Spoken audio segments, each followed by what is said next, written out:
भीड़ हमेशा उस रास्ते पर चलती है जो रास्ता आसान लगता है, लेकिन इसका यह मतलब नहीं है दोस्तों कि भीड़ हमेशा सही रास्ते पर चलती है। अपने रास्ते खुद चुनिए, क्योंकि आपको आपसे बेहतर और कोई नहीं जानता। नमस्कार दोस्तों, मेरा नाम हमिद भारद्वाज और मैं लेकर आया हूँ एक नई ज्ञान की बात फिर से। आज की ज्ञान की बात की मोटिवेशनल कहानी भेड़ चाल की तरफ इशारा करती है, या कहें भीड़ चाल। हम भी वह मान लेते हैं जो भीड़ मान लेती है दोस्तों। तो दोस्तों जागो और गलत चीज़ों को नकारो और भेड़ चाल में शामिल होना बंद करो। जिसको हम सत्य मानकर बैठे हुए हैं, क्या वह सत्य है या फिर भीड़ का डर, या कि लोग क्या कहेंगे? चारों तरफ के लोग जो मानते हैं वही हम भी मानते हैं। इस बात को समझाने के लिए एक छोटी सी कहानी सुनाता हूँ। एक सम्राट के दरबार में एक आदमी ने आकर कहा कि वह स्वर्ग से देवताओं के कपड़े ला सकता है, और वह भी सिर्फ आपके लिए।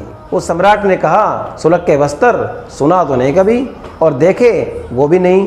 उस आदमी ने कहा, मैं ले आऊँगा उन्हें, और फिर आप देख भी सकेंगे और पहन भी सकेंगे, लेकिन बहुत पैसे खर्च करने पड़ेंगे, कई करोड़ रुपए, क्योंकि आजकल रिश्वत की आदत तो देवताओं तक पहुंच गई है। सम्राट बोला, रिश्वत? आदमी बोला, महाराज जब से दिल्ली के नेता मर मर कर स्वर्ग जा रहे हैं, तब से रिश्वत की आदत वहाँ भी पहुँच गई है, और वहाँ भी रिश्वत जारी हो गई है। क्योंकि देवता कहते हैं हम आदमियों से पीछे थोड़ी रह जाएंगे भाई, और यहाँ कोई 5-10 रुपये रिश्वत नहीं चलती, यहाँ तो करोड़ों रुपए से नीचे बात ही नहीं होती है, क्योंकि यह देवताओं का लोक है। सम्राट ने कहा, कोई बात नहीं, करोड़ों रुपए दे देंगे तुम्हें, लेकिन भागने की कोशिश मत करना, नहीं तो मुश्किल में पड़ जाओगे। उसने कहा, महाराज भागने का सवाल ही नहीं उठता, मैं महल के भीतर ही रहूँगा, क्योंकि देवताओं का रास्ता सड़कों से होकर नहीं गुजरता। उस आदमी ने 6 महीने का समय मांग लिया, और 6 महीने में कई करोड़ रुपए सम्राट से ले लिए। दरबारी हैरान थे, चिंतित भी, लेकिन सम्राट उनसे कहता था, घबराओ नहीं, घबराने की क्या बात है, रुपए लेकर जाएगा कहाँ? महल के बाहर 6 महीने पूरे होने पर हजारों लोग इकट्ठे हो गए देखने को कि एक आदमी बड़ी सी पेटी लेकर महल से बाहर निकला और राजा के दरबार की तरफ चल पड़ा। अब तो कोई शक की बात थी नहीं, दूर दूर से सम्राट के रिश्तेदार और उनके दरबारी इकट्ठे थे दरबार में स्वर्ग से आए वस्त्रों को देखने के लिए।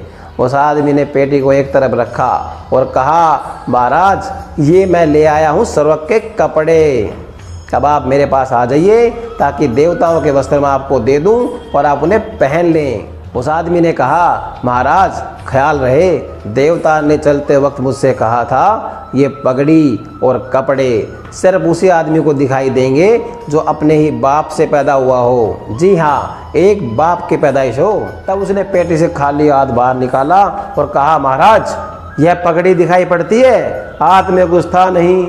महाराज ने गौर से देखा और कहा, हाँ हाँ हाँ हाँ दिखाई पड़ती है, और दिखाई भी क्यों ना पड़ेगी, बड़ी सुंदर पगड़ी है। ऐसी सुंदर पगड़ी तो ना कभी देखी है ना कहीं सुनी है। दरबारियों ने सुना तो किसी को भी पगड़ी दिखाई तो पड़नी नहीं थी, अगर होती तो ही तो दिखाई देती।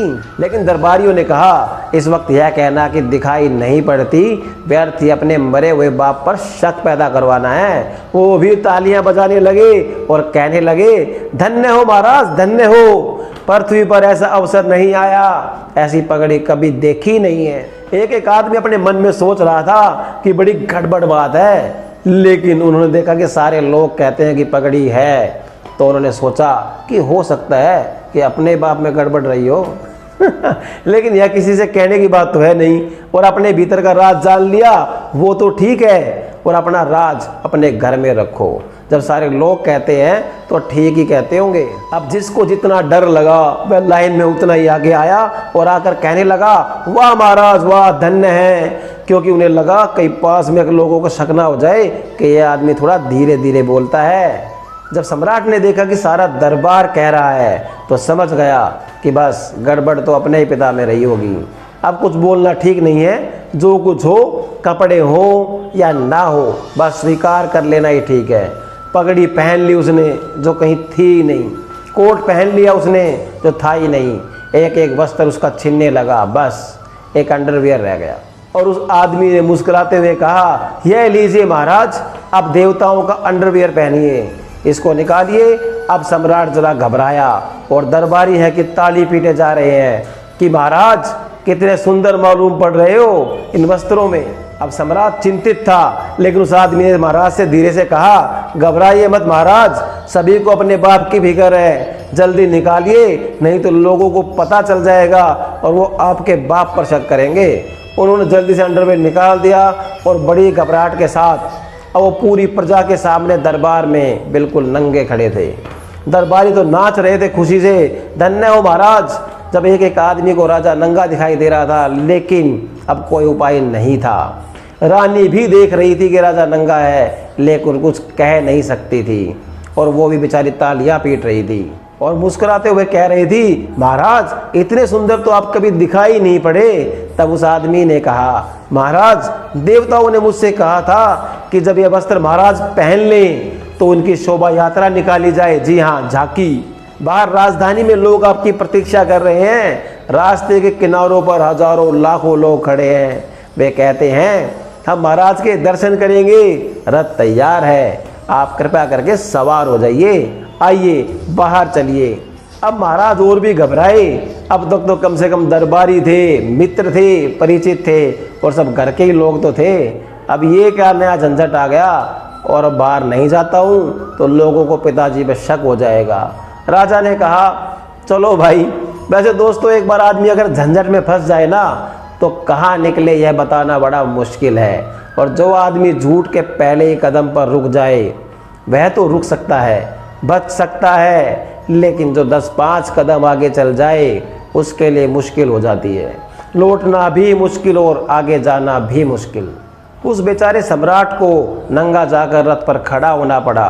उसके सामने ही डुगडुगी पिटने लगी कि वस्त्र महाराज के सुंदर वस्त्र हैं, देवताओं के वस्त्र हैं, ये वस्त्र उन्हीं को दिखाई देंगे जो अपने ही बाप से पैदा हुए हो।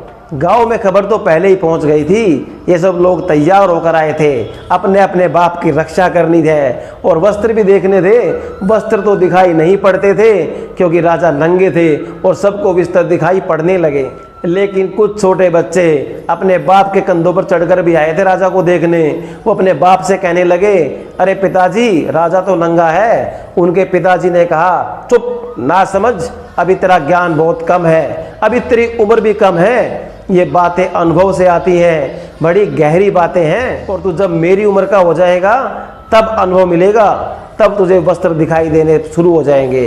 ये बड़े अनुभव से दिखाई पड़ते हैं। और जो बच्चे बेचारे चुप ना हुए, उनके बापों ने उनका मुंह बंद करके पीछे खिसक गए, क्योंकि बच्चों का क्या भरोसा, आसपास के लोग सुन लें कि उस आदमी के लड़के ने क्या कह दिया तो बेचारे की बिन बुलाई शामत आ जाएगी। तो दोस्तों, कोई भी कुछ नया करने की सोचता है उसे कहीं ना कहीं लोगों के विरोध का सामना करना ही पड़ता है। संभावनाएं बहुत हैं, लेकिन हम उन्हें देख नहीं पाते क्योंकि हम भेड़ चाल में चलते हैं। क्योंकि भीड़ एक दूसरे से डरती है, जिससे आप डरते हैं वो भी आपसे ही डरता है और नए कदम उठाने की कोई हिम्मत ही नहीं करता, क्योंकि ऐसा करने पर समाज के विरोध का डर बना रहता है। आज के ज़्यादातर युवा नौकरी के लिए भटकते रहते हैं और ऐसी नौकरी करने के लिए भी तैयार हो जाते हैं जिसमें वो अपनी काबिलियत का सही और पूर्ण उपयोग नहीं कर सकते। वो यह भी नहीं सोचते कि अपने दम पर कुछ भी कर सकते हैं, इसलिए किसी भी नौकरी का मिलना आवश्यक नहीं है। तो दोस्तों, स्वयं को जगाओ, अपने सपनों को जगाओ, अपने मन को स्वतंत्र बनाओ, अपने निर्णय खुद लो, क्योंकि आपसे बेहतर आपको कोई नहीं जानता। तो दोस्तों, ये थी आज की ज्ञान की बात। कल फिर मिलेंगे इसी उम्मीद के साथ। धन्यवाद।